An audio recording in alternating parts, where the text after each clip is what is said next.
welcome back to my channel. My name is Ncha. This is a well-demanded video. Like, a lot of you have asked me about this video. I made this video initially, but I spoke Igbo language in the video, so a lot of you demanded and asked I make the same video while speaking English language. So in this video I would be speaking English, and this is also a more detailed video about how to make local soap at home. Join me as we make the soap together.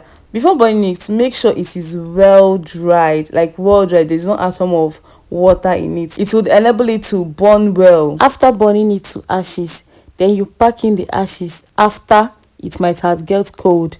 I am packing it now. It is still very hot, but because it is about to rain, that's why I'm packing it now. I will still keep it aside to allow it to get cold. Add in water little by little. Don't make it water.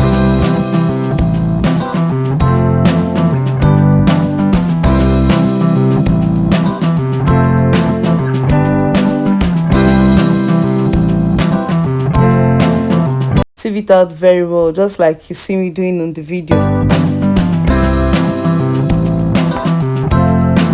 Then after you add a little water, that is if there is still palm ash in it, add a little bit of water and also sieve it out, just like I'm doing in the video. This is just so speaking English. Honestly, it is weird doing voiceover. I mean, it is Igbo language now. It should have more easier and simpler, but doing voiceover in English, oh, it is hard.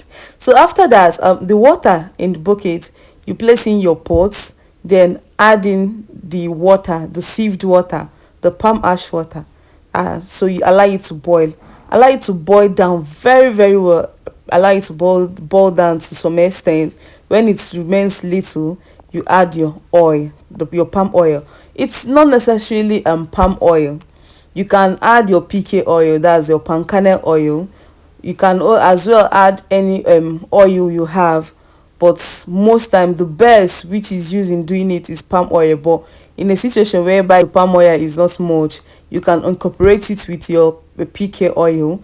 Then in this while making this type of soap, while making your local soap, make sure you have enough oil, for it takes a lot of oil. I mean, it needs oil, not just when you go to buy any maybe 1,000 naira oil. No, you need oil, enough of it to make this soap, because according to the rules in this soap is that the palm oil, the oil helps it in foaming. You get, so the oil helps it in foaming very well. So this is it. Then you can see I've been adding oil and adding oil and adding oil. That is it. So after that, you bring in the pot down, then you mold it. Reason for molding it now is that when it gets cold, it will be hard to mold. So it is better you use cloth to mold it. Now it is hot, then into your desired shape. You can put it into a mold and mold it. You can use your hand, just like I'm doing, anywhere you decide to do. So that is it. So I think I've been able to do a voiceover in English, but this is my last voiceover in English, so doing voiceover in English is hard. I cannot leave what I am known for. Well, since it is a well requested video, that's why I decided to make the voiceover in English. And this soap, it is used for washing, it is used for bathing. But one of the disadvantages I noticed with it is that when you have an injury and you use the soap, it is very, very painful. Well, it still helps. It helps in curing the rashes. It helps in curing rashes, little pimples and all that. The soap is a very medicinal soap.